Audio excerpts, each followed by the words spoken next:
ವೀಕ್ಷಕರೇ ನಮಸ್ಕಾರ, ನಾನು ನಿಮ್ಮ ಹರೀಶ್. ನೀವು ನೋಡ್ತಿರ್ಬೋದು ಇದು ಕಲರ್ಫುಲ್ ಫೆನ್ಸಿಂಗು.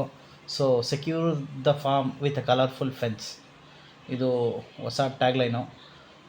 ಇದು 10 ಗೇಜ್ ಥಿಕ್ನೆಸ್ಸಲ್ಲಿದೆ. ನಿಮಗೆ ವೆರೈಟೀಸ್ ಆಫ್ ಕಲರಲ್ಲಿ ಸಿಗುತ್ತೆ. ನಿಮಗೆ ರಸ್ಟ್ ಫ್ರೀ ಬೇಕು ಅಂತಂದರೆ ಈ ಥರದ ಮೆಟೀರಿಯಲಲ್ಲಿ ಹೋಗಿ. ನಿಮಗೆ ಸೇಮ್ ಇದು ನಾರ್ಮಲಿ GI ವೈರ್ದು ಏನು ರೇಟ್ ಇರುತ್ತೆ ಅದೇ ರೇಟಲ್ಲಿ ಇದು ಕೂಡ ಸಿಗುತ್ತೆ. ನಿಮ್ಗೆ ಯಾವುದೇ ಡಿಸ್ಟಿಕ್ ಇರಲಿ, ಎಲ್ಲಿದ್ರೂ ನಾವು ಟ್ರಾನ್ಸ್ಪೋರ್ಟ್ಗೆ ಹಾಕ್ಕೊಡ್ತೀವಿ. ನಿಮಗೆ ಅಲ್ಲಿ ಕಲೆಕ್ಟ್ ಮಾಡ್ಕೊಬೋದು, ಆದರೆ ಅಡ್ವಾನ್ಸ್ ಪೇಮೆಂಟು. ಸೊ ಏನಾದರೂ ಡೌಟ್ ಇದ್ದರೆ ಕೆಳಗಡೆ ಕೊಟ್ಟಿರೋ ನಂಬರ್ಗೆ ಕಾಲ್ ಮಾಡಿ, ಮೆಸೇಜ್ ಮಾಡಿ, ಟೆಕ್ಸ್ಟ್ ಮಾಡಿ. ನಿಮಗೆ ಬೇಕಾಗಿರೋ ಕಲರ್ಸಲ್ಲಿ ನೀವು ಆರ್ಡ್ರ್ ಕೊಡಿ. 2 to 3 ಡೇಸಲ್ಲಿ ನಿಮಗೆ ಡೆಲಿವರಿ ಕೊಡ್ತೀವಿ. ಇನ್ನೇನಾದರೂ ಡೌಟ್ ಇದ್ದರೆ ಕೇಳಿ. ಇದು ಒಂದು 5 ಫೀಟ್ ಹೈಟಲ್ಲಿದೆ. ಇದು ಒಂದು 40 ರೋಲ್ಸ್ ಮಾಡ್ತಿದ್ದೀವಿ. ಸೊ ಮಿಕ್ಸ್ ಕಲರಲ್ಲಿ ಸಿಗುತ್ತೆ.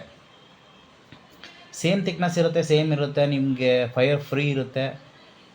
ಎಲ್ಲ ಡಿಫ್ರೆಂಟಾಗಿ ಫೆನ್ಸಿಂಗ್ ಬೇಕು, ನಮ್ಮ ಫಾರ್ಮು ಡಿಫ್ರೆಂಟಾಗಿ ಕಾಣಿಸ್ಬೇಕು, ಚೆನ್ನಾಗಿ ಕಾಣಿಸ್ಬೇಕು ಅಂತ ಅಂದರೆ ಈ ಥರ ಫೆನ್ಸಿಂಗ್ ಮಾಡಿ. ನೀವು ಏನಾದರೂ ಪ್ಲ್ಯಾನ್ ಮಾಡಿ. ನಿಮ್ಮ ಫಾರ್ಮು ಇನ್ನು 10 ವರ್ಷಕ್ಕೆ ನೀವು ಏನಾಗಿರಬೇಕು ಅಂದ್ಕೊತೀರ ಅದನ್ನು ಇವಾಗಲೇ ನೀವು ಡಿಸೈಡ್ ಮಾಡಿದ್ರೆ, ನೀವು ಒಂದು ಪ್ರಾಪರ್ ಪ್ಲ್ಯಾನಿಂಗಲ್ಲಿ ಹೋದರೆ ನಿಮ್ಮ ಫಾರ್ಮು ಅಪ್ಗ್ರೇಡ್ ಆಗಿರುತ್ತೆ.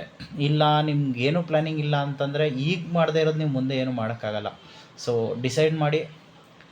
ಫೆನ್ಸಿಂಗ್ ಒಂದೇ ಅಂತಲ್ಲ, ಪ್ಲಾಂಟೇಶನ್ ಕೂಡ. ನಾವು ಬರೀ ಫೆನ್ಸಿಂಗ್ ಅಂತ ಹೇಳ್ತಿಲ್ಲ, ಪ್ಲಾಂಟೇಶನ್ ಕೂಡ. ಇವಾಗ ನೀವು ನೆಟ್ಟರೆ ಇನ್ನು 10 ವರ್ಷಕ್ಕೆ ನಿಮಗೆ ಈಗ ಎಳ್ನೀರು ಗಿಡನೇ, ತೆಂಗಿನ ಮರನೇ ನೆಟ್ಟರು ಅಷ್ಟೇ ನಿಮ್ಗೆ 10 ವರ್ಷಕ್ಕೆ ಫಲ ಕೊಡುತ್ತೆ, ಒಳ್ಳೆ ಫಲ ಕೊಡುತ್ತೆ. 5 ವರ್ಷಕ್ಕೆ ಬರುತ್ತೆ. ಅದೇ ನೀವು ಏನೇ ಮಾಡಬೇಕು ಮುಂದೆ ನಮ್ಮ ಫಾರ್ಮ್ ಈ ಥರ ಇರಬೇಕು ಅಂದರೆ ಈಗಲೇ ಡಿಸೈಡ್ ಮಾಡಬೇಕು. So thank you. ಇನ್ನೇನಾದಿದ್ದರೆ ಕಾಲ್ ಮಾಡಿ, ಮೆಸೇಜ್ ಮಾಡಿ, ಟೆಕ್ಸ್ಟ್ ಮಾಡಿ, ಸಬ್ಸ್ಕ್ರೈಬ್ ಮಾಡಿ. ಧನ್ಯವಾದ.